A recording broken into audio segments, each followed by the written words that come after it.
ہم نے اپنے افکار و مقاصد کو کس قدر محدود کر لیا ہے، شاید اس کا اندازہ ہمیں نہیں ہے۔ ہم نے اپنے مقاصد کی ایک حد مقرر کر لی ہے، اس سے آگے ہرگز نہ ہمیں سوچنا ہے اور نہ ہی آگے بڑھنا ہے۔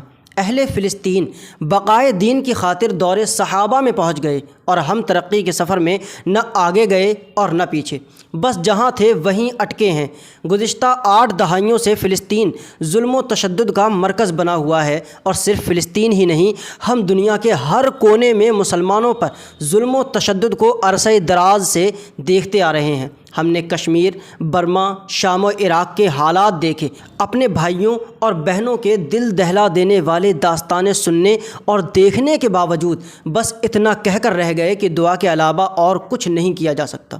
برسوں سے فلسطینی بچے رائفل اور میزائل کا مقابلہ پتھروں اور غلیلوں سے کر رہے ہیں۔ ہمیشہ ہی ہم کسی معجزے کا انتظار کرتے رہ جاتے ہیں، اور ادھر ہماری قوم مکمل تباہ کی جا چکی ہوتی ہے۔ کیا ہم مسلمان ظلم و تشدد کے سائے میں ایسے ہی جیتے رہیں گے، اور ہم پر ہونے والے ظلم و ستم کا جواب دینے والا کوئی نہ ہوگا؟ ہاں، بالکل ایسا ہی ہوگا، کیونکہ ہمارے اذہان مختصر سوچ کے عادی ہو گئے ہیں۔ ٹیکنالوجی کی دنیا سے ہم کوسوں دور ہیں۔ سائنس، کیمسٹری، فزکس پڑھ کر ہمارے دشمن ہم پر مسلط ہوتے جا رہے ہیں، اور ہم ہیں کہ ابھی تک ان علوم میں نیکی کا کوئی پہلو تلاش نہیں کر پائے ہیں۔ افسوس کی بات ہے کہ دنیا بھر میں یہودی آبادی صرف 0.2% ہے۔ البتہ فزکس کا نوبل انعام حاصل کرنے والے یہودی سائنسدانوں کی تعداد 56 ہے، جبکہ مسلمانوں کی آبادی سم تھنگ 200 کروڑ ہے، یعنی دنیا کی آبادی کا 25%۔ لیکن فزکس کا نوبل انعام اب تک صرف ایک ہی مسلمان نے حاصل کیا ہے۔ سوچنے کی بات ہے، یہود و نصارہ نے ٹیکنالوجی میں اتنی ترقی حاصل کر لی، اور یہ ترقی انہوں نے اسلامی کتب کے مطالعے کے ذریعے ہی حاصل کی ہے۔ انہوں نے اولاً ہماری کتابوں کا اپنی زبانوں میں ترجمہ کیا، پھر ان میں ریسرچ و تحقیق کے ذریعے سے جدید ایجادات کیے، مگر ہم ہیں کہ اپنی کتابیں پڑھ کر فقط اسی دائرۂ کار میں رہ گئے۔ فزکس، کیمسٹری، سائنس اور ٹیکنالوجی میں ہماری یہ رفتار ہی بتلاتی ہے کہ ہم زمانے سے کتنا پیچھے ہیں۔ اگلے وقتوں میں جنگیں تلواروں سے ہوا کرتی تھیں، خندقیں کھودی جاتی تھیں، مگر اب سائنس اور ٹیکنالوجیز نے ان تمام چیزوں کی جگہ لے لی ہے، اور یہ بات تو طے ہے کہ جو بھی قوم سائنس میں ترقی پر ہوگی، زمانے میں آج اسی کا سکہ چلے گا۔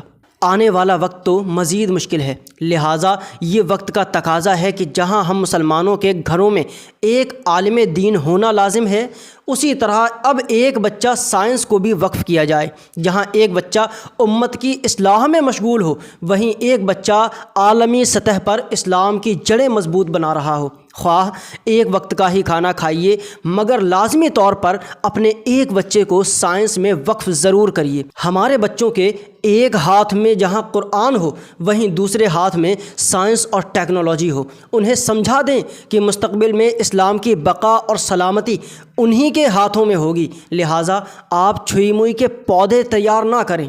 آپ کے ڈرپوک بچے نہیں چاہیے امت کو، انہیں سخت جان جفا کش بنائیے، ان کی سوچ کو مجاہدانہ بنائیے، انہیں جدید سائنس اور ٹیکنالوجی میں مہارت حاصل کرائیے۔ حال یہ ہے کہ ہمارے وہاں تو سائنس کا نام سن کر مدرسے کے طلباء چونک جاتے ہیں، بعض کو تو پتہ ہی نہیں کہ یہ کیسا علم ہے، نہ ہی انہیں کوئی دلچسپی ہے۔ دنیا گول ہے یا سیدھی، وہ یہ جاننے میں کوئی رغبت نہیں رکھتے۔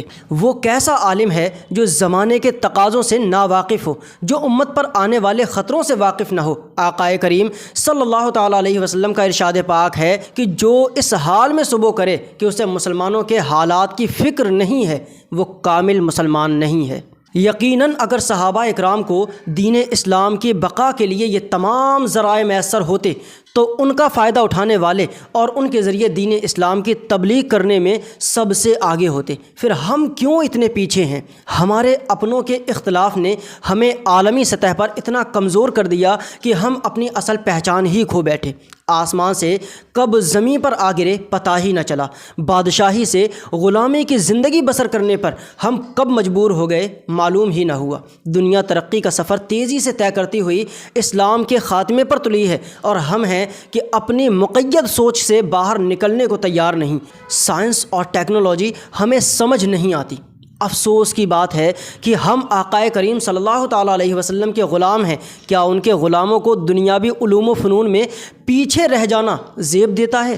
وہ آقا جن کے در سے ہی علماء کو علم ملتا ہے، فقہا کو فقہ، فلاسفہ کو فلسفہ، مناطقہ کو منطق، اہل علم کو علم، عقل مندوں کو عقل اور اہل فضل کو فضل و کمال کی بھیک ملتی ہے، انہی آقائے کریم کے غلام ہوتے ہوئے ہم دنیاوی فنون میں پیچھے رہ گئے۔ سائنس کو دیکھ کر ہم الجھ جاتے ہیں، فزکس سمجھنا اپنے بس سے باہر لگتا ہے، کیمسٹری کے نام سے ڈر لگتا ہے۔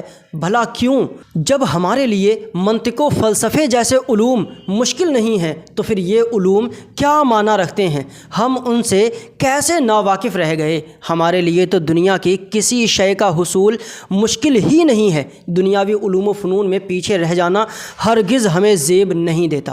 حدیث پاک میں ارشاد فرمایا گیا کہ حکمت مومن کی گمشدہ چیز ہے، تو وہ جہاں بھی اسے پائے وہ اس کا زیادہ حقدار ہے۔ لہٰذا وقت کا تقاضا ہے کہ مسلمان ٹیکنالوجی کی دنیا میں اب قدم رکھیں، اپنا کھویا ہوا مقام و مرتبہ دوبارہ حاصل کریں، وہ رعب و دبدبہ دوبارہ حاصل کریں جس سے دشمنان اسلام لرز جایا کرتے تھے۔ یہ فقط تب ہی ممکن ہے جب ہم سائنس کی دنیا میں اپنا قدم جما لیں۔ لہٰذا اب اٹھیں اور خاموشی کے ساتھ عالم اسلام پر عرصہ دراز سے ہونے والے ظلم و ستم کا جواب دینے کے لیے کمر بستہ ہو جائیں۔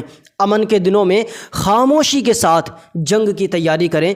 یہ سفر اگرچہ طویل ہوگا، ہو سکتا ہے کہ آپ کو پھل میسر نہ ہو، مگر جو بیج آپ بوئیں گے اس کے سائے میں آپ کی نسلیں اسلام کا حق ادا کریں گی۔